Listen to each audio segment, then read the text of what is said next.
umta viva sazo se na bon ani khopa Tuni hing vannoi leiset chung'a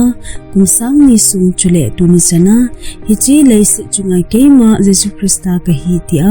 kisei mihem simjoulou khop Inri Hiche tamtah la chun akham kham'a anungjui ni Jesu Lhem themkhat anaveu hite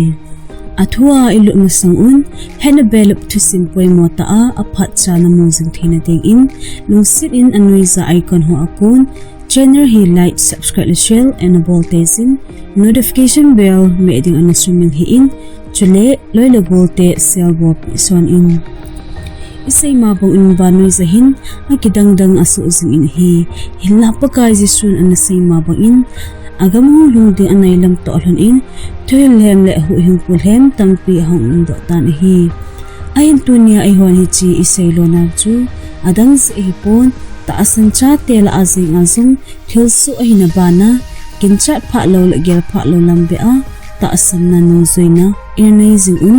ikibu phonaw le ikiniam naw ilha so mangzal ji uvin hi be sanan tu lai ta zing injong cag kitikar adi hello loi khatta sindan a kiloi khom ho a hangdong tampi awa amang umpan tan hi hinla hi chi thu hi phat dang ana sei ki taw hitin hi chi tabang pathen di ta ho khom na kiloi khom na ho bung hilo mihem khen khen atta sandan uwa aphodo ho khol hin sim do a JESU KAHI ti ho anaveu hite akhatna a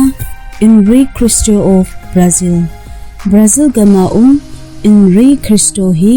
vannoi leiset chung'a JESU CHRISTA hungtha pain kit re-incarnate na kisei tampi hola akhat ahi ama hin anungjui sei zui tampi anai in ama ho chu atamzo nu mei ngan sing ai bin hi Brazil kupi Brasila kwam a chun akhosa un hi ama saidan in cross a kihian be JESU CHRISTA juda te lengpa chu anato abanjama hungkit in akisei in hi anungjui Ginneo lai tampi to chun kum song lako valta Hiche mi pa in munde chena electric thopal kikian achun akhosa un hi islai muna anungjui ho chun nela cha akitu akhol thun atam zone apakai pau na to na mission ti chu a new age of peace ti chu chamna na khamtha achun boi he zing un hi hinla United States le United Kingdom gam ho akon in Jesu Lhem ho di lo hi tin no do an hi sangkha zako somge lenni kum in humhal le Jesu Lhem mangu an hi songkul anatang in hi jiso zong chun ho atha anaphu do kit na lai se in hi hiti jun ki zamin police hon anama zing zo uvin ama zong atam zon kiveng tu chena kisei in mun achun anungjui phephato akikul khupta na hi nina Moses Hlongwane of South Africa gama julu jatmi Moses Hlongwane kitipahin sangkha zako somkolani kumchun mong kanai jing hichi kamang achun pathen in nang mahi mesia na hitin Asei in ahi anati Hiche Johannesburg a sanazo na na tongpa su amala ama leng ho leng pakai ka hitin anaki phongdo in hi amana saina JESU CHRISTA a hungki het na sangchun gam thip la a kumso pi anu a satan to anaki sana ahin zo in asei in hi ama hi iti izongle thilo ding in kisei in athizo sil hamuna kun thodo sa anna chat maho sadam de in akise in hi Tuni chan in thilkidang abol do akhe ampon ahina kidang abol do asunchu Asei zui nunga angel kitinu khat akhe champion hi hichini kho chu leiset ni kho kicheni ata asan a anungjui ho vangam alut naw ni ahi atin chule azinu angel chu vannoi zo se nu minu tin nimbon apen hi ama hin sei zui pata assembly vel anezin hinla anungjui ho hi kumhen te si pensioner gen theita asumlo a alha asamlam over manding a kikim pol ho hibin anei ago ahol zo sinchu Moses hi JESU CHRISTA dana agyalta azi ocean apithe hilzing the ubin hi haze chun is sungsuke subuizin mo anahin mipite paimang na the bolna achang in South Africa gamsum wajulu natargam kay apan satan hi thumna Vissarion of Siberia Russian gama Vissarion kitipahi Jesu Christa anaveu na hungkit second coming in akisi in hi akichaidan Jesu Christa bang in akhamu akihai sawin sangholchol akang akiain hi ama hi amenta Sergei Anatolievich torop ahi in Russian Red Army a anasawa hingla themkhat zaku somge lako kum achu anato anako nodo anahi kidang te in anungjui mi sangson aval in Moscow 4 kilometers sanga agamha Mongolian gamgi mundap laita achun anungjui muntina kun ki khom ho to chun ahosa ubin hi